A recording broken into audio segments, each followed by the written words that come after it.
watching Let's Chat.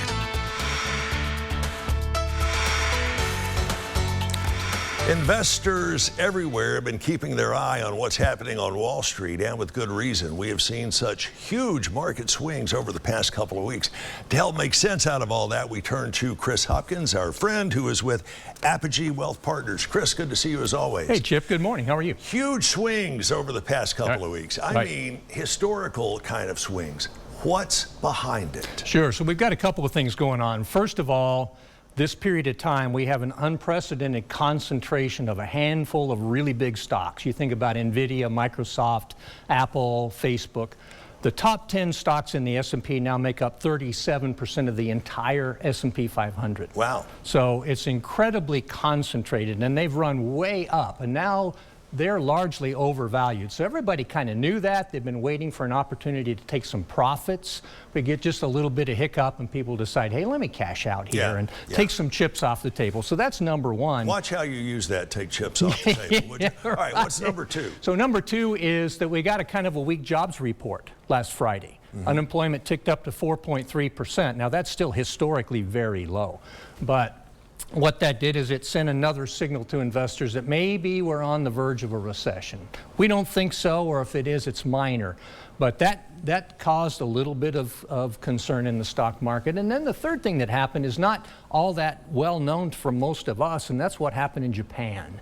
So the Japanese yen has been very low, and they wanted to raise interest rates. Well, there are a lot of institutions like hedge funds borrow money in Japan. Does the market volatility increase or swing a little bit more extreme as we head into a presidential election?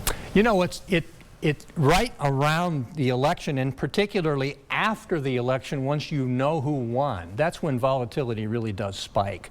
Up until election time, the 6 months before the election, volatility tends to be relatively mild because you don't know what's going to happen. You don't know which way to bet. So there aren't big bets laid. Once the election is decided, then investors adapt to that and volatility spikes. How does the economy factor into the outcome of the election? Oh, sure. So the biggest determinant typically of an election cycle is the economic outlook. So, you know, more than half the time if there's a recession on during the election cycle, the incumbent party loses. It comes right down to James Carville, and it's the economy, stupid. Yeah. So it's are we in a recession? If we're growing and people are happy, the incumbent party tends to retain. If we're in a recession or headed there, the incumbent party tends to lose. In a nutshell, you have told us over the years that the S&P is a much better index than the Dow Jones. Right. Why? Right. Because the S&P, number one, is much broader. It's 500 stocks compared to 30. Number two, the S&P 500 is market cap weighted. In other words, the biggest stocks that move the market the most are more heavily counted. With the Dow Jones, it's price weighted. So you can have a big swing in one stock that can move the market. It's just a much better, broader indicator. All right, energy is also a huge focus all the time, especially getting into elections. If Harris were to win, rather, sure. What would that do to our energy independence? Would that help it? Would it hurt it?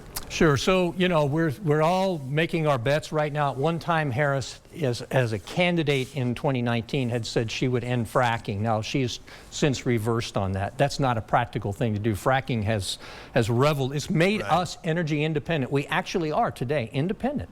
We export 1.6 million barrels of oil a day, every day, because we produce more than we use now. Most people don't realize that. Yeah. Now we still import oil from Saudi Arabia, for example, to the Gulf Coast because our refineries were built to refine that heavy crude oil, and then we sell the stuff we produce in the Permian Basin in Texas. And obviously there are so many factors that affect the economy, whether you're in the $1 trillion a year income bracket or you're more like most of us are.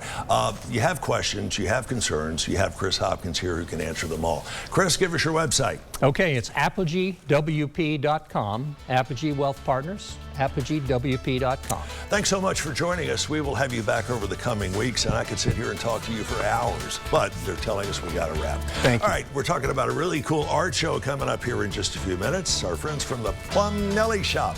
And then we're talking about pancreatic cancer. Keep it here. this is the place for Let's Chat.